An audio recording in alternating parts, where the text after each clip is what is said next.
Let's begin in a Japanese style seat. We're going to start with our wrist circles. Should be hopefully familiar with these by now. We're going to externally rotate the wrists and then curl the fingers in, internally rotate, and pull the backs of the hands back towards the elbows. Do a few at your own pace. It's okay if they're not perfect. You can open up the palms of the hands and also play around with moving one finger at a time. It's a great way of challenging the brain as well.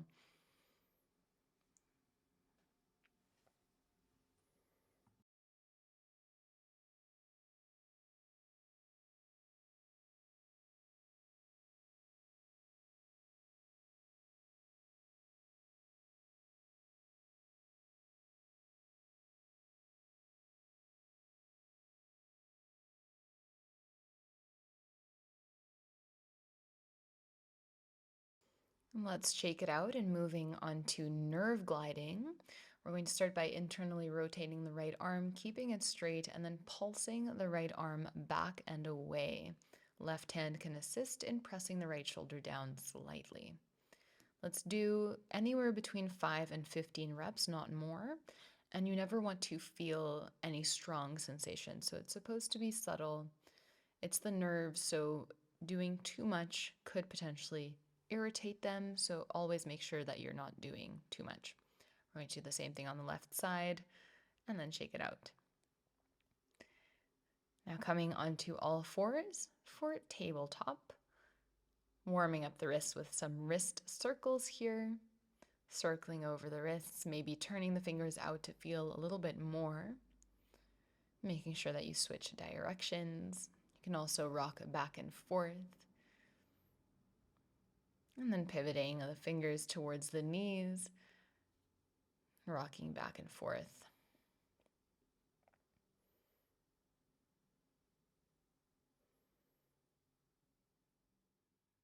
Now let's turn the palms of the hands up, fingers point towards the knees, either both hands together or one at a time. Here I'm going to just demonstrate both, but feel free to just pick one.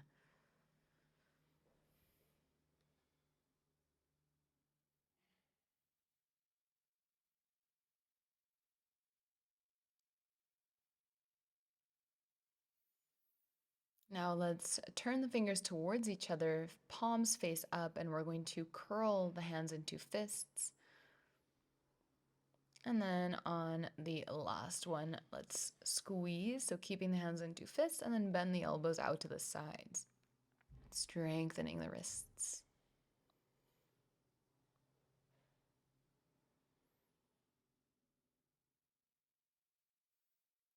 And now we're keeping the arms straight, coming onto the knuckles and then onto the backs of the hands. And then let's make our way back to tabletop, shake it out, come into a seat. Warming up the shoulders, let's bring the arms out in front of us, open and close the hands as fast as possible.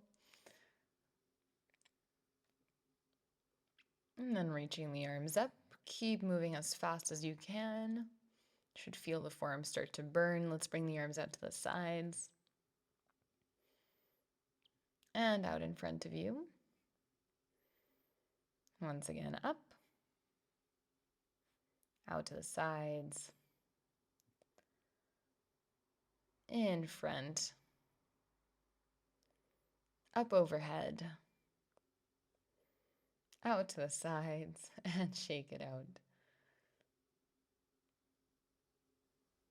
Let's bring the fingertips onto the shoulders and draw big circles with the elbows, an imaginary line in front of the chest, and then bringing the elbows up, back, and down.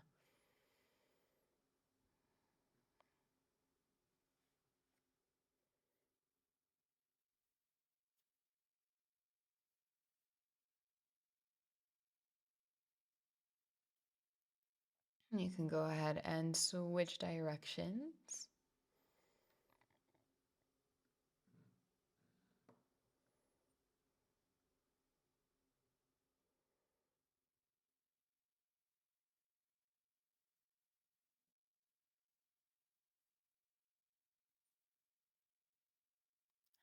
Give it a little shake. Now we're going to extend the arms out to the side, so a capital T, and then internally rotate one arm and externally rotate the other. It should feel really nice. You might feel it in the nerves slightly. So once again, this is an exercise that we don't want to do too much. Great for opening up the shoulders. And try to keep your body straight.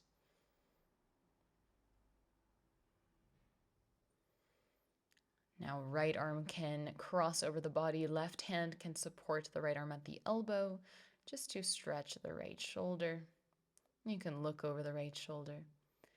And then let's bend the right elbow behind the back of the head. Left hand can assist the elbow, or you can bend the left elbow behind your back and hold onto the hands.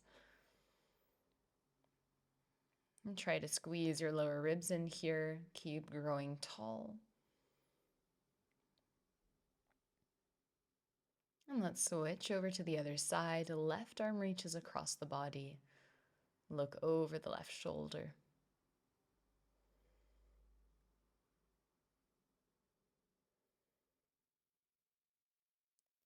And then left elbow bends behind the back of the head. Right hand either assists at the elbow or clasps the fingers behind the back.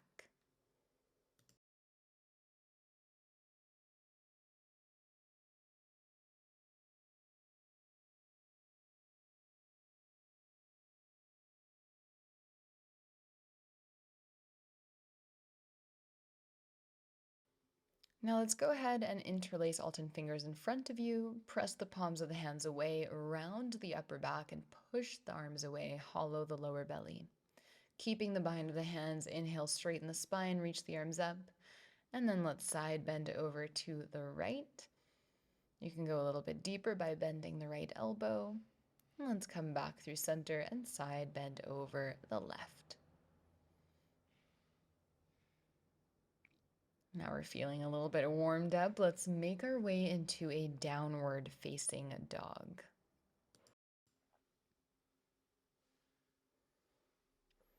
You can bring the blocks a little bit closer just in case you might need them for pyramid pose later on. Let's lift the right leg up high, really actively reaching through the right toes, keeping the right leg nice and straight. Thinking of length through the whole body, and then move knee to nose as you bring the shoulders over the wrists for 5, 4, send it back, 3, 2,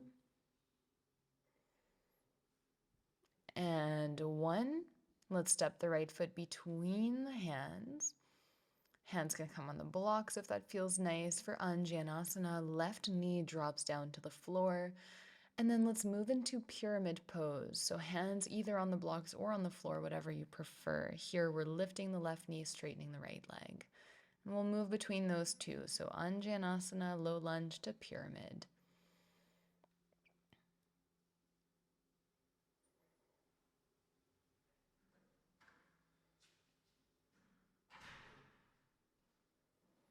And now moving the blocks away, let's plant the hands, step back, three-legged dog, exhale to downward facing dog. Now same thing on the left side. Let's lift the left leg up high. Think of length from the fingertips to the tips of the toes, reaching up, squeezing the left glute, and then left knee into nose, moving shoulders forward for 5, 4, 3, 2, and 1. Let's step the left foot between the hands, drop the right knee. Hands can come on blocks. Let's stretch the front of the right thigh.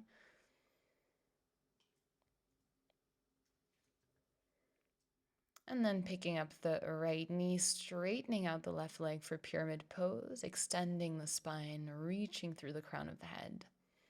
Moving between the two, let's rebend the left knee, and then straighten the left leg for pyramid pose. Moving at your own pace with the rhythm of your breath.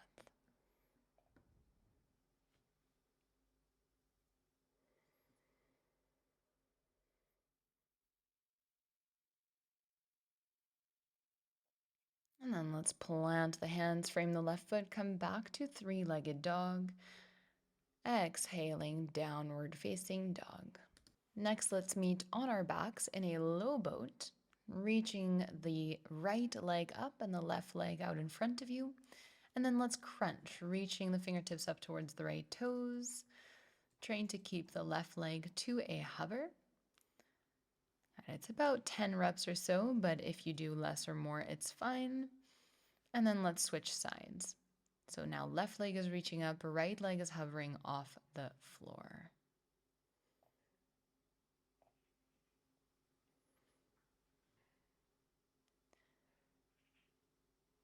And then let's take a little rest, lying on the back in a constructive rest. Feet are wide apart, knees knocked together side to side. Let's bring both knees into the chest, extend both legs up towards the sky. Hands are by the hips or maybe underneath the glutes for support. And let's lower both legs together, keeping the middle back grounded.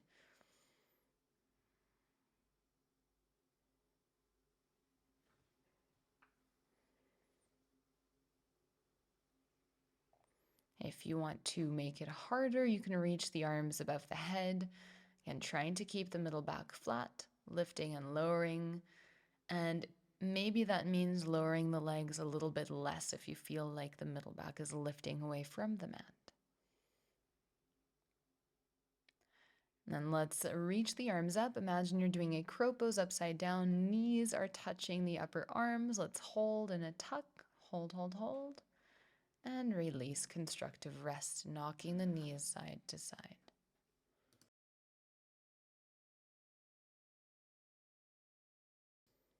Now let's make our way onto the belly. For baby cobra, let's lift the chest and lower. We're going to add some toe flicks, so flexing the toes, and then as you lift the chest, let's flick the toes back, super active. Inhale, lift the chest, flick the toes. And so engaging the whole line on the back body. Go at your own pace.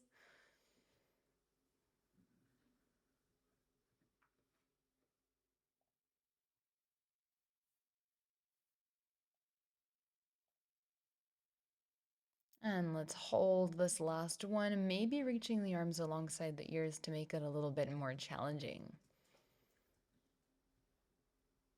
And then let's release, shake out the hips side to side, make your way back into child's pose for a rest.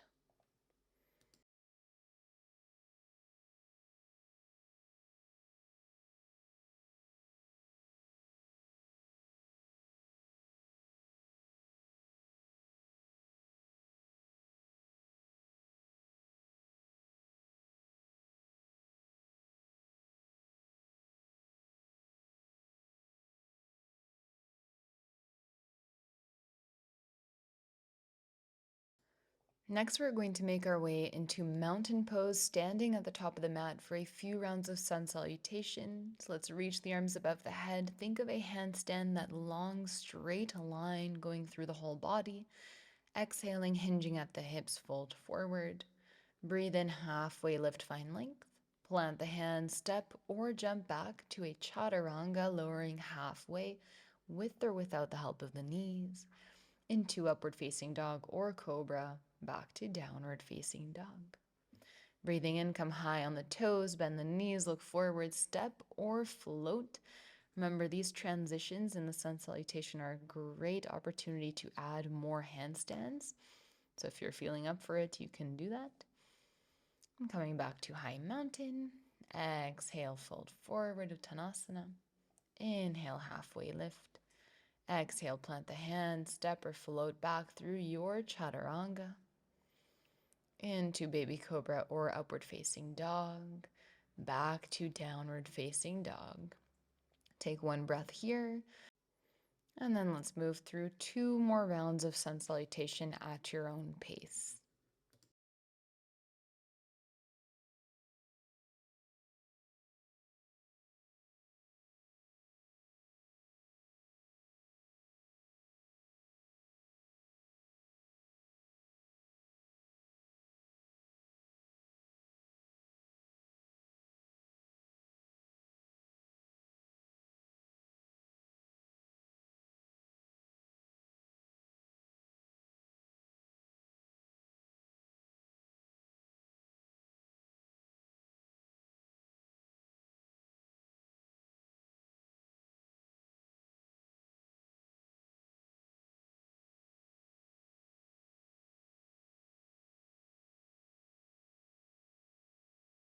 Now that we're nice and warm, we're going to go ahead and grab our blocks for some jumps up to maybe handstand, maybe somewhere near there.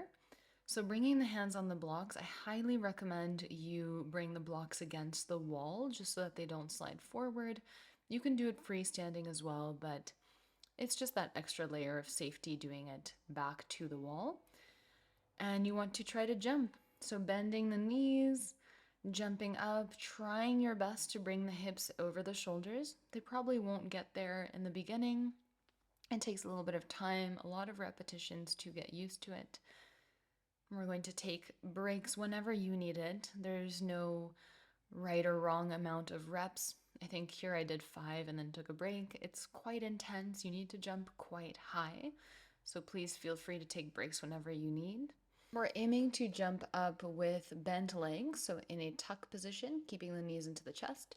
If you find balance and you feel comfortable, you can try to straighten the legs. And if you're jumping with the back against the wall, try not to touch the wall at all. So you do not want to touch the wall first and then come into a tuck. So try to aim for that right amount of jumping. To help you jump higher, think of a frog with your feet. So turning the feet slightly outwards, bending the knees slightly outwards instead of parallel to each other. For some reason, I don't know the science behind it, but it helps to jump a little bit higher.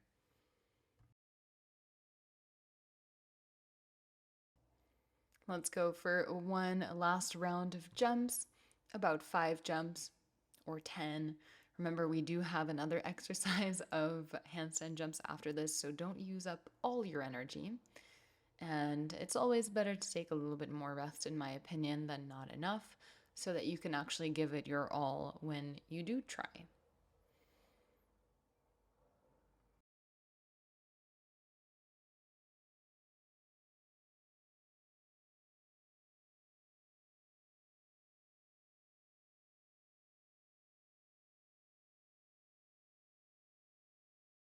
Giving yourself enough rest. I know it's very repetitive, but it's very important. We're going to be doing the exact same thing, but now removing the blocks, so hands on the floor. Once again, you can do this with the wall behind you so that just in case you overjump, there's the wall to catch you. And remember to cartwheel out if you feel like you lose your balance. Otherwise, a few jumps. And here it's a good idea to take some time, maybe figuring out a hand position that works for you. So either the index fingers can be parallel to each other, or maybe slightly more turned outwards, or maybe slightly more turned in.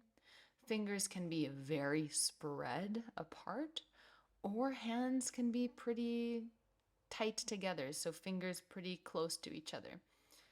There isn't one right position that fits everybody. Everyone is a little bit different. So take some time, maybe experiment every time you jump. Do 5 sets with a certain hand position, 5 sets with a different one, maybe hands a little closer together, a little further apart. And yeah, we're going to do again about 5 jumps or so with a nice rest in between. More, of course, if you're feeling more energized. If you catch your balance, you can play around with straightening the legs. Just please don't rush into that. The aim is getting the hips over the shoulders and just getting used to jumping up.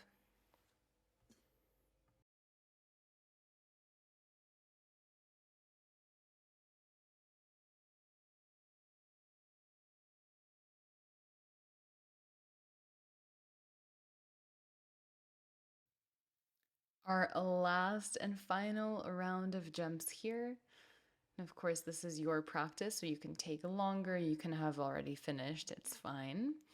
Let's give it all our remaining energy. This is the last practice of today. Jumping up, keeping those arms straight, keeping the shoulders towards the ears, pushing the mat away, bringing the hips over the shoulders, power through the legs, and rest.